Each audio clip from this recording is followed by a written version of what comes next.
quais são os locais em Portugal que podemos encontrar vestígios desta área de estudo?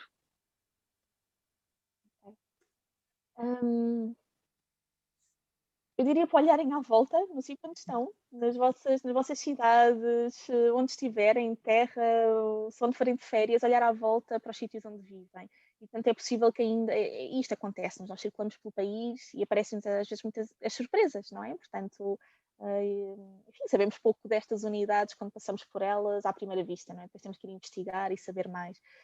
Mas é possível, não é, que nesta circulação encontrem, sei lá, uma fábrica abandonada, onde estão junto a um rio e há um açude que serviu para dirigir água para uma roda hidráulica, para um moinho, não é? Que também, enfim, não é um tipo de unidade exclusiva deste período, mas pronto, mas também são abundantes. Pronto, a estrutura de ferro dos mercados, não é? Portanto, ainda sobreviveram alguns exemplares. Em Lisboa perdemos muitíssimo, não é? Se não tudo. Mas pronto, mas ainda existem alguns exemplares muito interessantes. As vilas operárias, não é? Portanto, nas habitações, portanto, é uma estrutura funcional, continua a poder continuar a sua função de habitação e, portanto, preservam-se nos dias de hoje e, portanto, conseguem também encontrá-los. As estações de comboio antigas, temos tantas belíssimas e, portanto, eu diria que este legado, não é? Esta herança da sociedade industrial ainda está muito à nossa volta e às vezes é uma questão de sabermos identificá-los, não é? O que é que as caracteriza? E, portanto, tem muito a ver com isto, muitas vezes com o ferro, não é? Com determinadas capacidades do ferro decorativo, mas também com outro tipo de estruturas que surgem nesta época. E, claro, os centros urbanos é onde vai haver uma maior concentração destes vestígios, não é? Porque, pronto, a indústria tem estes interesses, não é? De certo modo, uma questão de oportunidade, não é? Se na cidade temos os operários, a chegada das matérias-primas, porque há maior circulação de produtos, porque há vias de transporte que o permitem, e, portanto, há uma natural concentração. Okay?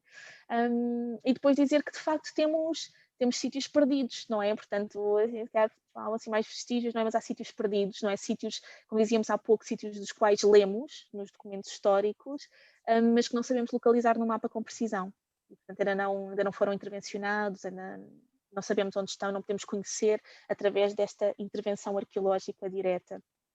E constantemente, todos os dias, estão a surgir sítios arqueológicos nas escavações e, portanto, também é ir seguindo as notícias, ir seguindo quem está a trabalhar nesses contextos e descobrindo esses sítios. E depois, claro, há sítios deste património industrial muito bem valorizados. Temos museus dedicados a uma diversidade enorme de temas pelo país inteiro, não é? Portanto, as conservas do Museu de Portimão, excelente museu, o Museu do Papel em Santa Maria da Feira, está agora a lembrar, por exemplo, até do Museu do Sabão, que é ali em Belver agora, a Central Tejo em Lisboa, a Estação Elevatória dos Barbadinhos, com as suas fabulosas máquinas a vapor, portanto, toda uma série de sítios que, apesar de terem sido transformados ao longo do tempo, desde que foram instalados, ainda têm o original, ainda têm esse conhecimento, essa magia e também enfim, o sítio não vai ficar isolado, não é? Se é um sítio usado pelos seres humanos, é natural que ele tenha transformações, adaptações, inserção de elementos, demolição de outros, etc. E, portanto, eles ainda estão aí. E se calhar também dizer que há estes museus em sítios do dia a dia, não é? Há pouco, como falávamos, olhar em volta, há os cafés e as lojas históricas, se forem a ver, eles remetem ao século XIX e muitas vezes ainda têm.